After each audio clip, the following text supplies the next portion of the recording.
Good morning. Sonam Wangchuck की हिरासत मामले में आज भी सुनवाई होनी है। कल भी सुनवाई हुई थी, इसके पहले भी सुनवाई होती रही है। कल सुप्रीम कोर्ट में सरकार ने कह दिया कि सोनम वांगचुक को हेल्थ ग्राउंड पर रिहा नहीं किया जा सकता क्योंकि उनकी सेहत ठीक है। सोनम की वाइफ ने उनकी हिरासत को चुनौती दी है। गजब दौर है। अब हमारे यहां नायक भी खलनायक दिखने लगे हैं।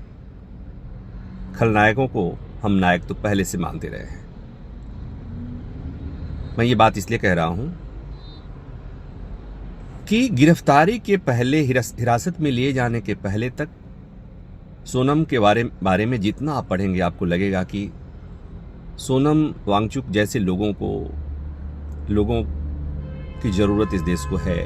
उन पर फिल्म बनी, उनकी सफलता के किस्से बताए गए, उनकी समाज सेवा के किस्से समाज के सामने रखे गए और वो आदमी अचानक से खलनायक बता दिया गया। और खलनायक ऐसा कि अगर वो बाहर रहता है तो उससे हमारे देश को खतरा हो जाएगा, समाज को खतरा हो जाएगा।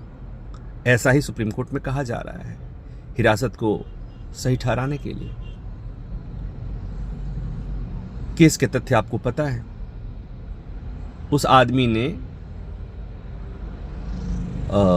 लद्दाख के लिए स्टेटहुड की मांग की, स्वायत्त शासन की मांग की। स्टेटहुड मांगना कहां से कब से राष्ट्रद्रोही बात हो गई। उन्होंने प्रोटेस्ट किया, उस प्रोटेस्ट के दौरान कुछ हिंसा हुई और सोनम वांगचुक के वकील की तरफ से सुप्रीम कोर्ट में बात कही गई कि सोनम ने कहा कि हिंसा हुई और हिंसा होते ही उन्होंने अपना आंदोलन वापस ले लिया था क्योंकि वो गांधीवादी विचारों के मानने वाले हैं।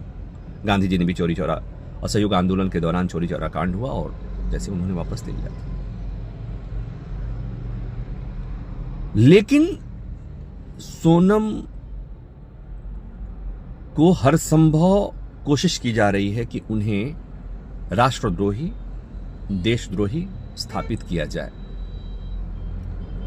और अदालत के बार बार कहने के बावजूद अदालत ने पहले कहा कि एक काम कीजिए, उनकी उम्र, उनकी सेहत को देखते हुए आप उनकी रिहाई पर विचार कीजिए। सरकार ने सीधे मना कर दिया। अब सोनम पिछले करीब 6 महीना होने जा रहे हैं। शुरू की गिरफ्तारी में जब हिरासत में लिए गए तो हल्ला हुआ, विरोध हुआ। अब लग रहा है कि जैसे सब लोग भूल गए हैं या भुला दिए गए हैं या सोनम भुला दिए गए।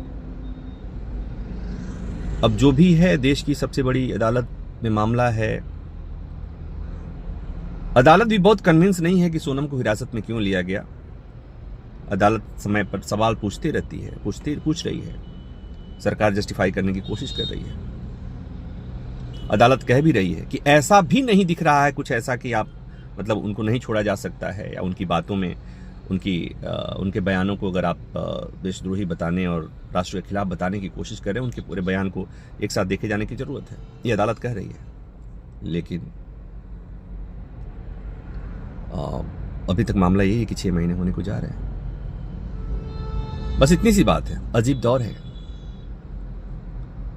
आपके आसपास का नायक कब खलनायक बता दिया जाए, कुछ कहा नहीं जा सकता।